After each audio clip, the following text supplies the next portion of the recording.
Interior, Marcus's art studio, night. Jade walks into Marcus's studio. The door was left wide open. She looks around the place, but he's nowhere to be found. She dials his number. A phone rings in the distance. It's Marcus's. She finds it and picks it up.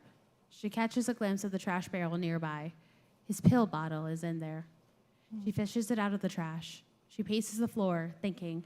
On the table, she sees a notebook. She sits down and opens it, reading it out loud.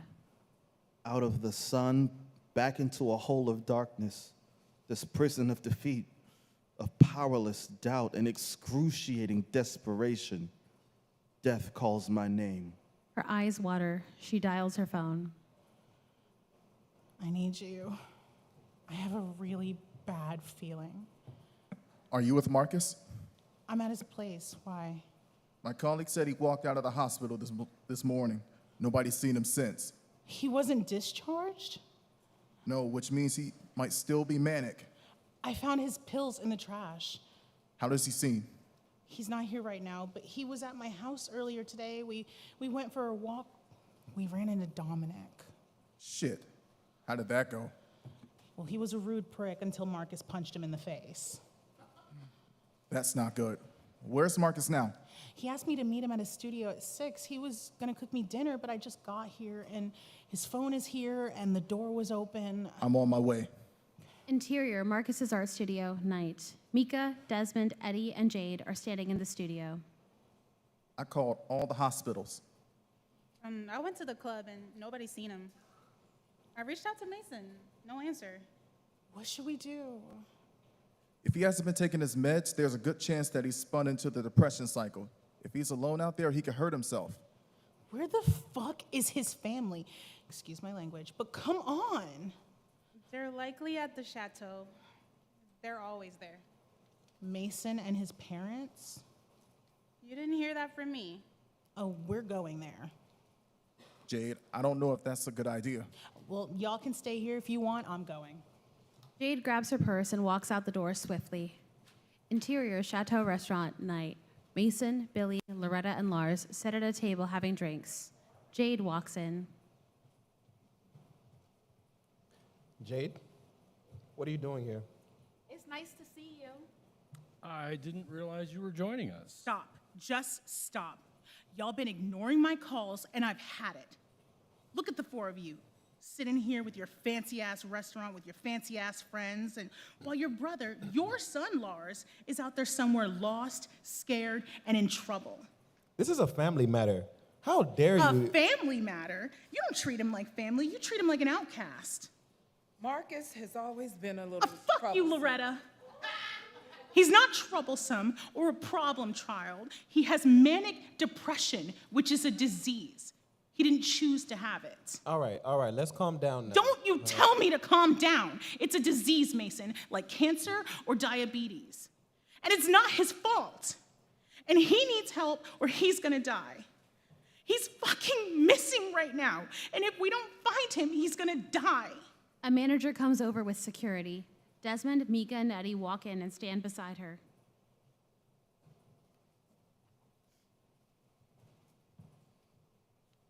We ain't leaving until she's finished saying what she came here to say. The manager looks at Mason, who nods. The manager and security guards stand down. Lars, he's sick, and he needs our help. I work with clients who suffer from this daily. Right now, we believe Marcus is in a desperate state, a depressive state without medication. It's very dangerous. Do you have any idea where he could be? Yeah, I think I do.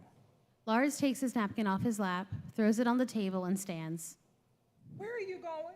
I'm gonna find my son, Loretta. Lars walks away with Jade, Mika, Desmond, and Eddie. Mason throws his napkin on the table. Billy slowly stands up. Loretta looks at her. He's our family and he needs us. Exterior, cemetery, night. Marcus leans against a tombstone. He's holding his head in his hands and crying uncontrollably.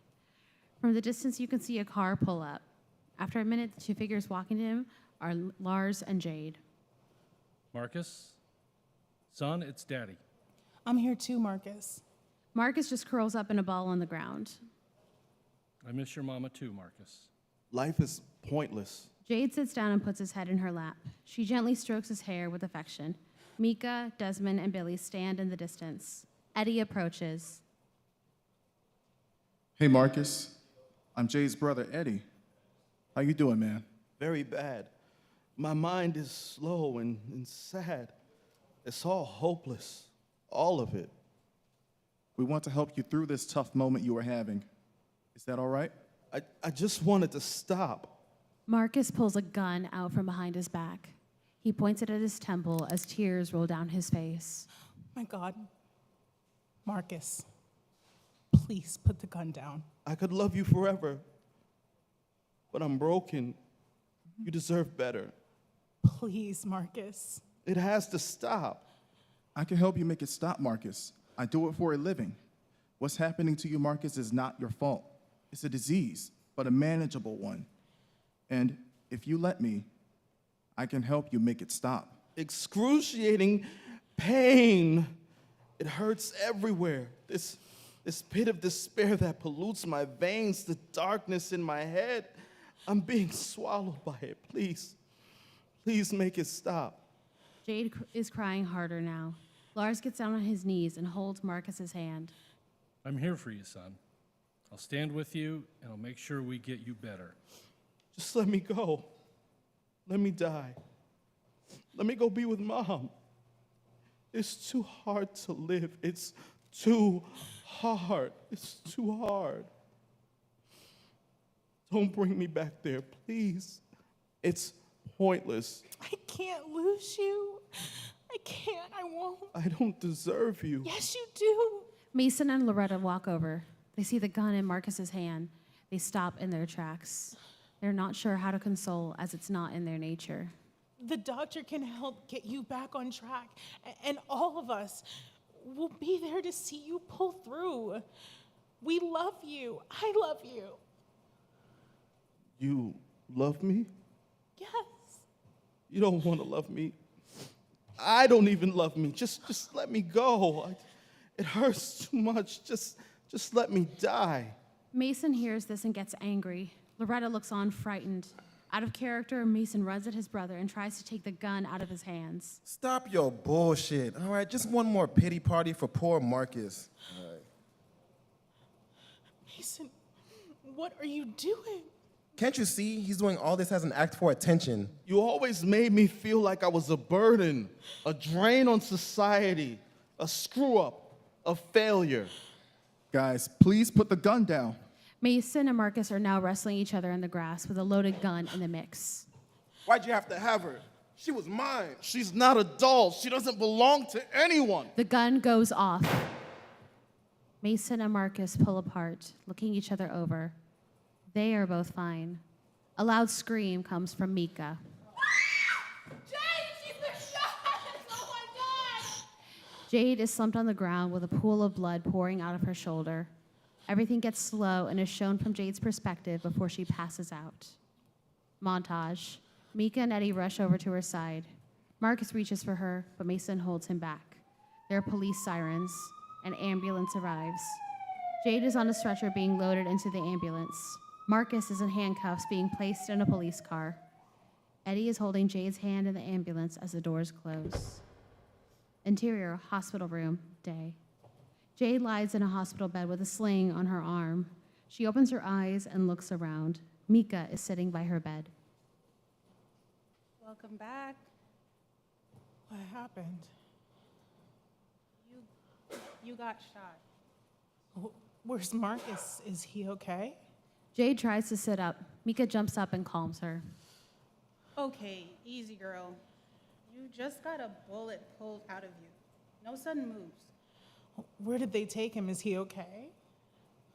Marcus is in a court-ordered rehab center, and he'll be there for the next 3 months. Well, which one? Do you have the number? Jade looks for her phone. Mika looks restless.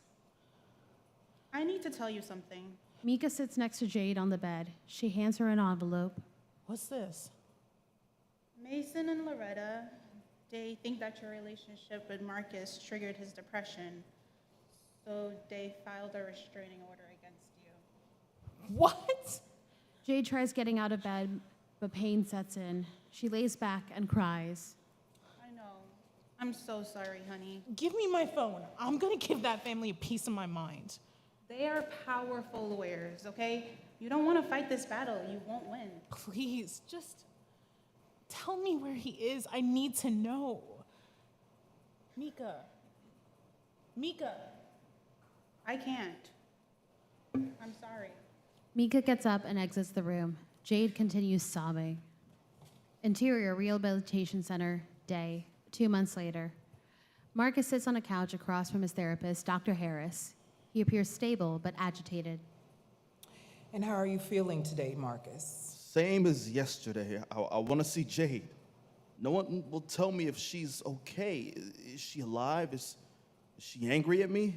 I can assure you that she's alive and doing just fine. Why can't I talk to her then?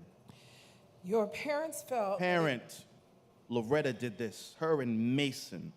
I want to see my dad. I can arrange that. I want to go back to my studio. You've been holding me here prisoner for 2 months now. You're not a prisoner. It's a court-ordered rehabilitation. Can I leave? Not for another month. So, a fancy prison. You shot someone, Marcus. It was an accident, one that wouldn't have happened if my jealous brother didn't attack me. Why isn't he in here, the mighty Mason Holmes? Unfortunately, you brought the gun, and you were threatening to commit suicide. So, here we are. I don't want to die. You did, though. You said it many times. I was sick. I don't feel sick anymore. So is that you admitting that the medication and therapy works? If I say yes, can I get out of here early? I want you to say yes because you really believe it, not just to get what you want. The success of you staying alive and leading a happy, productive life is depending on you trusting the process and doing the work. I've been doing the work, but what's the point of doing the work if I can't even be with Jade? There's no happy, productive life without her. You don't do the work for Jade. You do it for you. You can't love her until you love yourself, remember? You need to do this despite what you may or may not have happened with her or anyone else. The foundation of your house needs to be strong to stand on any further earthquakes. Do you understand? I understand. Interior Mason's office, day. Mason sits at the head of a conference table. At the table is Desmond, Mika, Loretta, and 2 other employees. Commotion is heard beyond the room. Jade suddenly enters the conference room, angry. Can I help you, Miss Alexander? I want to know where he is, and I want to know right now.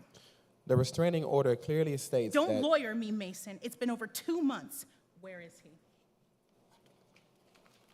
You're supposed to be my best friend, and you're going to sell me out for a job? For your boyfriend? Mason stands up as Jade walks up to him. He doesn't want to see you. Liar. She slaps Mason across the face, twice. He takes a deep breath and fixes his tie. She folds her arms across her chest in defiance. You're purposely trying to destroy something beautiful by being petty. Shame on you. Why are you doing this? Because I love him. If you had the ability to love anyone other than yourself, you'd understand that. He's my brother, and I just want what's best for him. We all do. Oh, but that's not me, right? I was good enough for you before, but now I'm not because I chose Marcus. Is that what this is about? Mika stands up. Ormond Beach. He's at 5 Palms. Mika. Shut up, Desmond. She's my best friend. Thank you. If you go there, you'll be breaking the restraining order. If you really loved your brother, you would see how much damage you're causing him. All the work he's putting in to get better, and you're gonna put him right back in there. What is it about him? Is it his passion for art? His free spirit? Does Daddy love him more? Is that why you want to keep him down? You don't know what you're talking about. Oh, yes, I do, and you know it. No piece of paper or amount of money is going to keep us apart. Never. Jade walks out with her head high. Interior Rehabilitation Center, day. Lars is sitting at a table next to Marcus. They're eating sandwiches. You're looking real good, Marcus. I feel good, Dad. Best I've felt in a while. My mind is clear. I'm sorry I didn't try to help you before. You didn't know what was wrong. Hell, I didn't even know. Still, I feel like I failed you. No. Mason failed me. Loretta failed me. They love you. They just show it in a funny way. Don't apologize for them. Just find a way to let me talk to Jade. I don't think that's a good idea, son. Jade is not the reason I'm in here. I know. I just feel like the emotions you have for her are too strong. I would hate to see you relapse. Dad, she is the reason I'm alive, and she's the reason I'm getting help. I love her. Please, Dad, let me see her. Dr. Harris interrupts their conversation. Mr. Holmes, Lars, can we speak? Private. I have group therapy anyway. Marcus stands up, hugs his father, and walks away. There's a young lady in the waiting room asking about Marcus. She says she's Billy, but I've met your daughter, so I can only assume it's Jade. Shit. How would you like me to proceed? Let me talk to her. Don't say anything to anyone. Lars heads out of the room towards the lobby. Interior Rehabilitation Center lobby, day. Jade paces in the lobby when she turns and sees Lars standing in front of her. I just want to see him. Let's talk outside. Lars shuffles her out the door. Interior Rehabilitation Center group therapy, day. Marcus is in a room with a chair circle filled with 7 other members. I did love my highs, but they were dangerous. I know now how important it is to... Marcus suddenly sees Jade and Lars through the window talking in the parking lot. He stands up and runs to the window. Exterior Rehabilitation Center parking lot, day. I understand that, but... Can I at least let him know I'm okay? We haven't spoken since that night. In 2 weeks, he'll be out of here, and then I promise I'll speak with Mason and Loretta about... Jade! Lars and Jade hear the scream and look towards it. Marcus is screaming out the window. Marcus! Don't do it, Jade. Jade runs towards the building. Lars shakes his head. Interior Rehabilitation Center group therapy, day. Marcus blows past the therapist and out the door. On one end of the hallway, Jade runs past a nurse. Excuse me, no visitors without a badge. Hey, you can't go down there. Miss. Marcus runs towards her. Jade runs towards him. They both crash into one another in a strong embrace. They kiss, cry, and hug. I'm so sorry I had you committed. I'm sorry I shot you. I thought I was never going to see you again. I missed you so much. 2 security guards, Dr. Harris and Lars, are all in the hallway now surrounding them. Marcus, you need to go back to your group, and Jade needs to leave. I'll go, I promise. I just wanted to see him. I wanted to say, I love you, Marcus Holmes, and I'm going to wait for you. I love you, Jade Alexander. In 2 weeks, I'll be free of this place, and I'm going to find you. Then I'm going to marry you. They hug and kiss one more time. The guards grab Marcus and walk him back down the hallway. Lars and Dr. Harris escort Jade towards the lobby. Interior the bookshelf, day, 2 years later. Jade stands on stage speaking to a large crowd of fans. She reads a passage from her latest best-selling novel, Moth to Flame. As she reads, a montage of her life with Marcus is seen. It all started with words on a stage. That night was the beginning of a journey that we had no idea we were going on. Interior, Marcus's art studio, night. Marcus paints in the studio while Jade types away on her computer. We didn't know what we were dealing with. We just knew that we loved each other, and we hoped that love was enough. Interior, Mason's office, day. Mason sits at his desk. Mika sits across from him. He reluctantly signs something and hands it to Mika, who smiles and shakes his hand. It was a confusing time, and emotions were high. Many things were said out of love, others out of anger. But forgiveness starts within. We need to forgive ourselves for our own mistakes, as well as learn to forgive others. Interior, Chateau Restaurant, night. Lars and Loretta have dinner with Marcus and Jade. Marcus shows off the engagement ring he gave Jade. They all clink glasses in celebration. None of us are perfect, and family is hard. That's why it takes all of us to look out for each other. Nobody has the perfect family. We all have different views, opinions, passions, and beliefs. We need to use those differences to bind us together, not tear us apart. We needed tolerance, compassion. It was a long road to get there. Interior, Billy's house, day. Jade wears a casual white dress. Eddie walks her down the aisle in a backyard wedding. Billy, Shanita, and Mika stand as bridesmaids. Marcus waits for her at the end with his groomsmen, Troy, Desmond, and Mason. Talia is a junior bridesmaid. Ben is the ring bearer. A priest appears. Let us pray. I promise to be faithful to you in good times and in bad, in sickness and in health, to love you and to honor you all the days of my life. You may now kiss the bride. Marcus and Jade kiss. Guests dance at the wedding on the dance floor. Marcus and Jade cut the cake. Mason cuts in to dance with Jade. Jade throws a bouquet and Mika catches it. Desmond runs away playfully. Loretta and Lars slow dance together. Interior, the bookshelf day, 2 years later. Jade looks at Marcus, who sits in the front row with a baby in his arms. She smiles. Love is hard, but it's worth it if you do the work. You have to love every inch of the other person, or at least be tolerant, compassionate, and understanding of their struggle or limitations. None of us are perfect, and we all struggle. People ask me about the title of this book all the time. They ask, who is the moth and who is the flame? I tell them all the same thing. Both. The crowd of fans stand up and clap. Rose walks up to Jade and hugs her. Her friends and family are in the audience.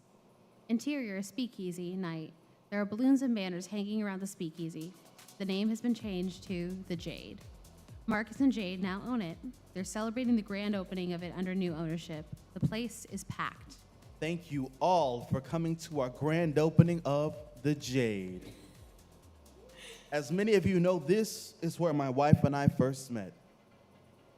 She got up on stage, spoke her truth, and my life was never the same again. My family and I and all of our friends, we've been through a lot these past 2 years. I don't know how to thank you all for everything you've done for us. Mason stands up and heads towards the stage. He motions for the microphone, and Marcus hands it to him. We're so proud of how far you've come, Marcus. So we put together a little surprise for you and Jade. Mason waves the family up onto the stage and motions for Jade and Marcus to sit in the front row to watch. Desmond, Billy, Loretta, Lars, Mika, Troy, Rose, Shanita, and Eddie join Mason on stage. All right, huddle up, everybody.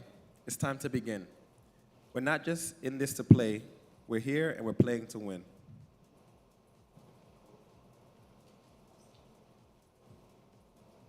We took a look in the mirror, and you know what we saw? Pain, confusion, and sadness. Girl, that shit was wrong. Wasting time trying to find a way to cope with the grind, to mute all the voices to shut off our minds. Two hearts so broken you feel like you died. A hole so big in your chest you could fit China inside. You had to face your demons one day at a time, even when the people you love saw mental health as a crime. Trying to keep it all together, appease your family and friends. Spare no apologies. Make your amends. Some days the sun shines just a little bit brighter, and we're proud of ourselves because we're strong fighters. Built off Kevlar, you're strong, right or wrong. You belong. We just need to be patient, do the work, get along. Every day we'll get better and start using our voice. To scream, it's a disease. Bipolar isn't a choice. So huddle up, huddle up. Your future awaits.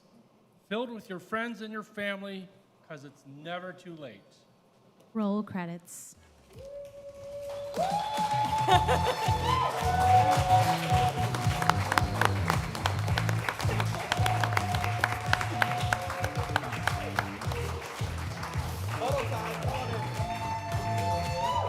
me back it up. I'm tall.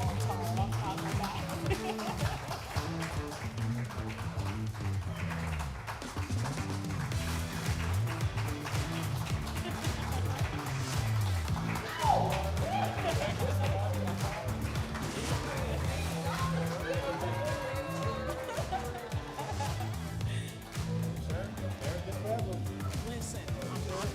Thank you. Bravo to an amazing cast. Now we're gonna call Arlene Lagos on stage. So she's gonna answer all your burning questions. Oh, yes, cast. Could you come back, cast? We'll get a photo. Arlene, if you'll. Everyone, we'll get a cast photo with Arlene here. Seat up here. All right, everyone. Hello. Hello. Am I okay?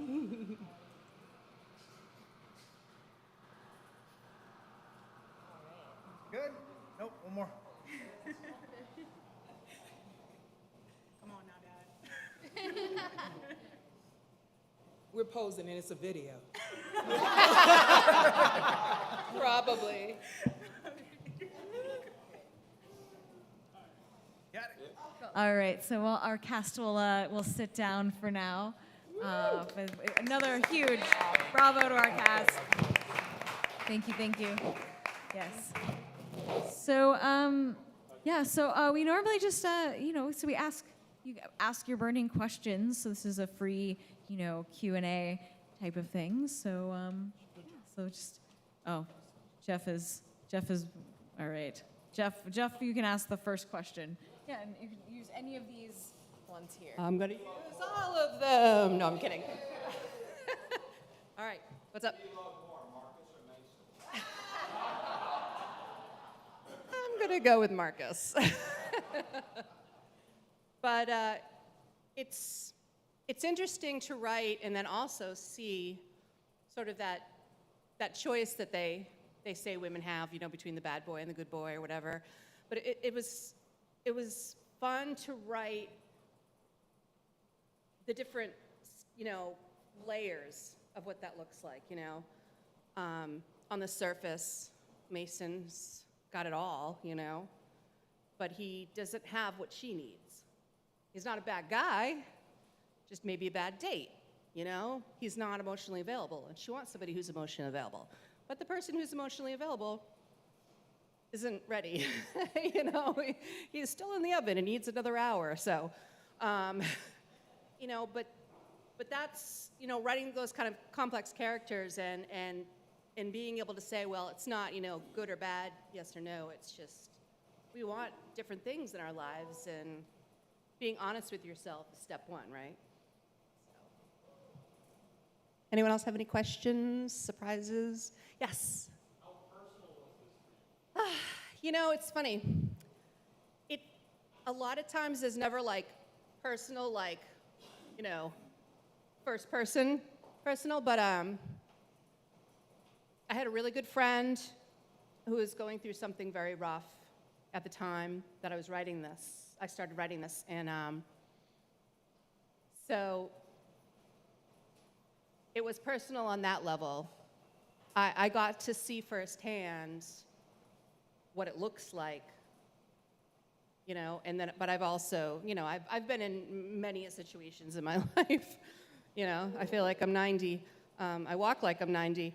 But I've been in many a situation in my life, and so a lot of it ends up being personal. On some level, people that really, really know me will know, things like, fuck you, Loretta. They'll know, what those things mean. It's just, there's so many layers of emotion and experience in all of the different scenes, so. Yes? Is that what made you choose bipolar disorder specifically? This wasn't, it didn't start out about bipolar. It really did start out about love, just in general. The idea that, you know, if you want something, you really want something, you really love somebody or something, you got to do the work. You know, like if she was like, oh, well, you know, he's really cute and he likes to paint, but like, you know, I need someone more stable, then, you know, and that's fine. And there's nothing wrong if that's a choice that she makes, you know. But I think it's, you know, as I was writing it, it started kind of unfolding the idea that love or anything you commit yourself to is going to be a long road. It's going to be tough. So if you want something, you have to work for it, and it's not always going to be easy. Most of the time, it won't be easy. And I think I mentioned it in the interview that they did. I don't know how many people here remember, is it Mr. Jones with Richard Gere? And that movie, you know, I'm a student of psychology, so I've taken a ton of classes, been to like 7 different colleges for psychology. But what I loved about that movie so much was I really got it at a young age. I really got it because of the performance and because of the writing. I really understood it on a more human level. And so I think it might have been the first time I learned how powerful words are, like how powerful writers are when I started watching. That's one of I think the tipping point of when I started watching films and TV and realizing the voice behind them. Like, oh, this person's writing this movie because they're trying to shove that down our throat. Like, I started seeing that, and I was like, well, I don't believe, oh, well, look at what they're doing. They're trying to shove this down their throat. And then I was like, well, that's power, you know? So what do I want to talk about? Like, here I have this responsibility as a writer. Like, what do I want to talk about? I want to talk about the things nobody talks about. You know, that was one movie back in the 90s. Not a lot of stuff is out there, you know? And especially not for, you know, people of color, you know? And so it's important to have those conversations. It's important to show everything and show not just the, you know. So with Mason and Marcus, I also feel like the two of them represent the two different clashing worlds that we're dealing with right now. You know, Mason's over here, and he's on the, there's people at the top, and then there's people here, and then there's people here. That's his mindset, and that's the world that he lives in, which is what most of the world has been living in and accepts, which is why he's considered acceptable, right? Lawyer, acceptable. A hierarchy, that's not acceptable. What you do is not acceptable, you're down here. Marcus is an artist. He's more fluid. He's more about, oh, the way you make me feel, the way I feel when I'm around people, the way life is. It's about a circle as opposed to a triangle. And that's his character, you know? Everybody's fluid. Everybody's the same. We're all in the same boat together. Nobody's bigger or more powerful or more wonderful than anyone. And look, I want to dance with you. And that's his mindset. But the world that we live in is like this. But he's like this. See, I'm like this. I'm like, hey, let's just all go bowling, like, you know. And the world's like, okay, but it's Monday, you know. So, and I'm like, okay, but still open, like, you know. So, but, you know, that dynamic, and I think it's important to raise those. I try to put as much, like, little things as I can in without it being like a PSA or like a Lifetime special, but there's just so many things that people don't talk about, and I just think we got to get louder about that, you know? Really loud. Loretta. Thank you. Anybody else? Are we good? We're good? Oh. I heard mentioning of interior, exterior, time of day, and so forth. Is there a particular screenwriting program that you follow to sort of help you build up the characters in between? Whatever's free. I'm not going to lie to you. I'm a straight shooter. Celtics is good. I like Celtics because it's free and it just, I don't know, I've always used it. For like 20 years, I just use it. And that helps. Sometimes before I start writing, I'll think of the characters, maybe grab photos of friends or people that are famous, and I'll just kind of get them in my head, and I'll really flesh out the characters first. So that when I'm writing, I'm like, oh, well, Mason wouldn't say that. Like, this is me in my house. I'm like, oh, well, Mason wouldn't say that. He's too uptight. And I'm like, oh, but you know what Marcus would say? And I'm talking to the cat, and the cat's like, I don't care. You gonna feed me? It's okay. But Celtics is a great script we're writing. Next. Listen, thank you guys so much for everything. Thank you for listening to this. Thank you for all the line, Studio and Incubator for picking my script. I'm honored. I really am. And we have a signed poster from the cast for you.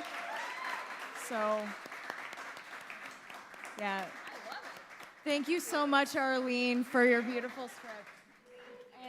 And thank you all so much for coming out. We do this. Oh, here, I'll get out of the way so you can take photos of her. We do this every last Monday of the month here at Binks. So as I said, in your program, there's a listing of the rest of the ones that we have. The next month it's a sketch comedy podcast called Can Meet Theater. So it's a little bit of a different vibe. And then we have 2 feature scripts. The first one is the one in September is Silver Alert.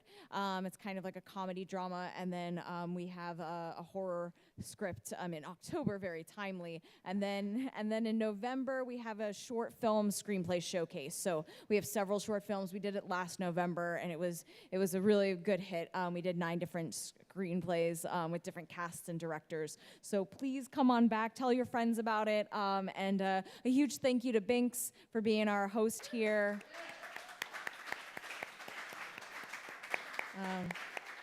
So thank you all to those on the live stream still, and thank you all again for coming out, and have a great rest of your night. We really appreciate you being here. Thank you.